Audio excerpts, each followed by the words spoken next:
All right, guys, I'm watching today's trashy, crappy episode of The View, so you don't have to. Let's get into this hot mess. Going on. So far, the current White House has declined to weigh in on any moves from the incoming administration, and the Washington Post op-ed is asking if the sudden silence from a lot of what they feel are vocal Democrats is a sign that the resistance against MAGA is fading out. But for Transportation Secretary Chief Pete Buttigieg, he has a different message about moving forward. Wah, wah, wah. We cannot be mesmerized Wah, by wah, the wah. worst things that we see happening. We will be inclined to react with shock by some things which are done precisely with the intent of shocking us. We need to move very Yes, because it's quickly all about you, through Pete. shock and All about the Democrats. into identifying what exactly has to be done. Narcissist. And that requires a more tactical mentality. And they're also saying a lot of Americans still are overcoming the shock by taking a breather. No, most of us are happy, actually. Back in the game after January. Majority of us are happy, actually. Have you not seen the map? For, I don't know, the past 7, 8, 9 months. Because you don't ever You know idiots in New York what's City gonna are happen upset, with an election. You but we're can not. hope and plan, and when stuff goes down, you got to make a decision. We're not going to know jack. Whoopi, let's keep it real. You've never known Jack. I just find it funny how they act as though it's the end of the world. Have you not seen the map after the election? The entire country was bleeding red, literally. And they're sitting here like, everyone's just in mourning right now and it's a dark time. In Manhattan? Because everywhere else, we're happy. We are very, very happy. We voted for this, we wanted this, and you talking heads on The View and other legacy media, you just don't get it. You never have, and that's why you're so out of touch. You think you have influence, and turns out you have none. You have no influence, and that's why you guys are upset. That's why you guys are mourning. That's why you guys are pissed off. That's why you guys are, reflecting and trying to put the blame on the American voters. No, the American voters are smart. The American voters know exactly what we voted for and what we wanted. Your character assassination of Donald Trump 24/7, 7 days a week, surprisingly didn't work. Just like it didn't work back in 2016 when Hillary Clinton lost. You would think they would reevaluate how that race ran and do it differently. But they did everything by the same playbook and lost in the same way. Probably even greater this time. But please, tell me more.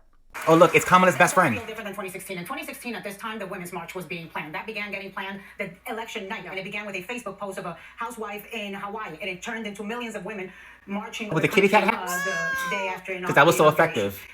I think, look, we're all 8 years older. I think a lot of us are still apoplectic that America voted against a qualified woman again and put in, this racist misogyny. Oh my they don't God. care. And so it's like, it's tiring. She's so stupid. It is exhausting. It is disappointed. I think this election cycle was an emotional roller coaster, right? We had Joe Biden, the debate, 2 assassination attempts, Kamala coming in and running hard, leaving it all on the field for 107 days.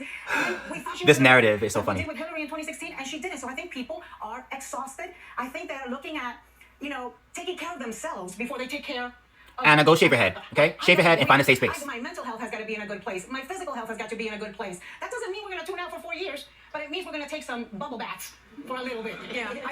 Let me tell you why I'm smiling right now and I'm laughing at the nonsense coming out of Anna Navaro's mouth. First of all, Anna Navarro is not a neutral person in this.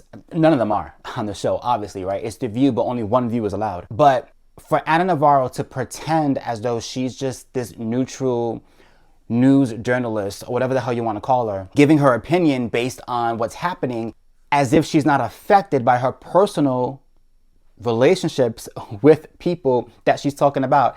And by that I mean, Anna Navarro is good friends with Kamala Harris. She actually went on the campaign trail with her to get her elected and has been very open about the fact that she and Kamala are good girlfriends. I think it was Wednesday, and it went straight to voicemail, which is not unusual for when I call you. That happens from time to time. But this time you texted me back and said you couldn't pick up because you were talking not to Eva Longoria, but to Kamala Harris. It was nice. It was nice because, I think our listeners and viewers know she and I are friends. And so, you want to make sure, yes, she's the vice president. Yes, she was the candidate. Yes, she was the nominee. But she's also a woman. She's also an aunt. She's a friend. And she's unqualified. But as you can see there, Kamala Harris called her on the phone to have a kiki after she lost because they're such good buddies. So to have Anna Navarro on the show talking post the election results and acting as though she's so heartbroken over this as a citizen of this country. No, you're heartbroken because your girlfriend didn't win and you get no perks now. That's why you're upset. And the guy you trashed for 4 years straight is back in office.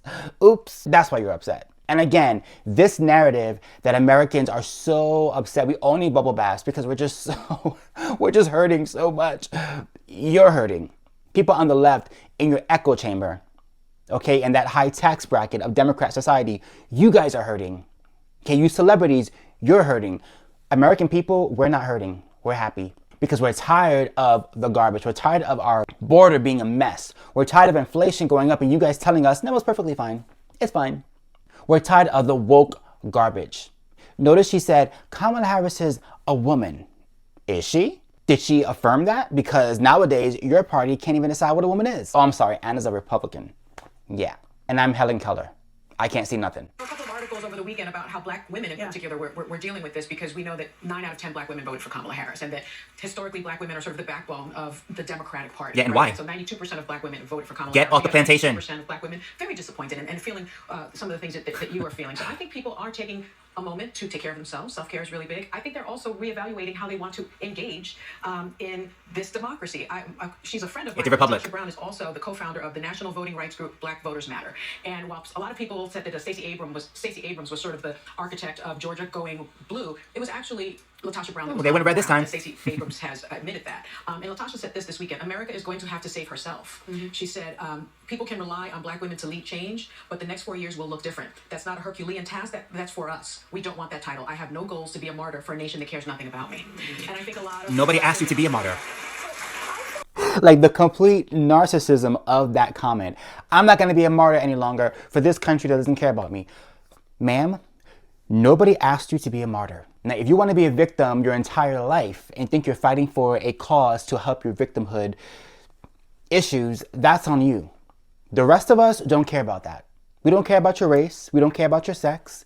We don't care about anything. What we care about is furthering this country and taking us out of the rut that we've been in for the past 4 years. What you care about, the Sunny Hostins of the world and the others that she mentioned in that clip, is identity politics. And quite frankly, the rest of us are done with identity politics, including Latin men, which is why majority of us did not vote Democrat. Although you all were expecting us to do so after the whole Tony Hinchcliffe joke that didn't land. So you were hoping that our identity would stop us from logic, would stop us from being smart, would stop us from evaluating what was actually best for us and our families. You thought race was going to be enough. And this stupid narrative of Donald Trump being a racist with no actual proof, by the way, was going to be enough. And it's not. So again, if you want to be a martyr or you're tired of being a martyr, good. Stop. How about stop walking into a room expecting people to notice your color first and just be you? How about that? You can't do that. Because if people like Sunny Hostin and that woman Natasha that she was talking about, if people like that stop making everything about race, then they have nothing to talk about. They have no platform and they have nothing to sell. They need to be the victims. They need to be on that Democrat plantation because if not, they don't know what to do with themselves. I say set yourselves free. Don't be a martyr. We didn't ask for that. Grow up, lady. I kind of always thought Trump would win until maybe the final days just because it felt like Kamala Harris had this real momentum, but the signs were there. And I talked to, I have a very diverse friend group, family, like people who vote different ways. And I have felt like there was a yearning in this country that people wanted Donald Trump back. And the most common thing for this entire election cycle was, I don't like his personality, I don't like the way he talks, but my life was better when he was in office. And I'm in this position where I feel a bit unburdened by what has been. I'm going to wait and see. Unburdened by what has been. Who said that again? Somebody who probably agrees with 75% of his policies. If he focuses on creating jobs, on bringing down the cost of living, securing the border in a responsible way, and being tough on America's adversaries, I'm all for it. What doesn't mean we're not going to call balls. Look at Sunny's face. When he does things that are beyond the pale, or he uses words that are offensive to people, then be ready. They hate this girl. I'm kind of shying away from this sort of apocalyptic. It's all we need to be like losing sleep over it. The American system of government is strong. It's held. There are checks and balances, even if my party's in control of the House, the Senate, and the presidency. And I think we should root. I root for America, so I root for a smart, serious Donald Trump presidency, and I root for pushback when he doesn't do things that are smart. I think all those things are great to dream about, and. But as I've always said, cry, Whoopi, cry. Without me. Yeah. Because the things I was looking for, and I listen to people make fun of it, it's not about race, it's not about misogyny. It is for me. Of course it is. For me. Of course it is, rich woman. Because that's how you see me first. No, that's how you want us to see you, you freaking idiot. And God, it's so stupid. I'm losing brain cells. Really quick, because you know how they like to always put us, and she was mean to it. Yes. I understand all the things you want to see him be. I understand all the things that he promised he would be and he wasn't. And now that he has been given carte blanche, I'm not going to waste a lot of time on what he might do. But at the same I'm gonna wait because I need to see what he will do. Yeah, so right. that I know I'll hold my that- breath while you wait. Yeah, Whoopi. I'm sure you're going to hold off on your criticisms of Donald Trump until he actually gets into office. The same woman who refuses to even say President Trump. Right. And notice how after Alyssa said what she said about I want to give him a chance, I want to see what he does, they laughed at her, right? They're like, oh, yeah, okay, good luck with that. Yeah, okay. But didn't you just say at the end of that segment that you're going to give him a chance, or you're going to wait to see what he does first?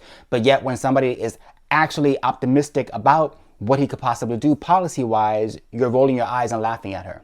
And that elitist attitude is why you guys keep losing election after election. Keep doing it. Because that dismissive behavior of you just don't know what you're talking about, ha ha ha ha over here, keep doing that and we'll keep winning. Let me know in the comments down below what you think of this video clip. I couldn't watch the entire show, guys, because my head was hurting, my brain was hurting, and I didn't want to die. I like my brain. But you guys will be paying for my therapy bills for making me watch the show. If you enjoy my content, please don't forget to like, comment, and subscribe. Hit the notification bell so you know when I post a brand new video. Until next time, peace.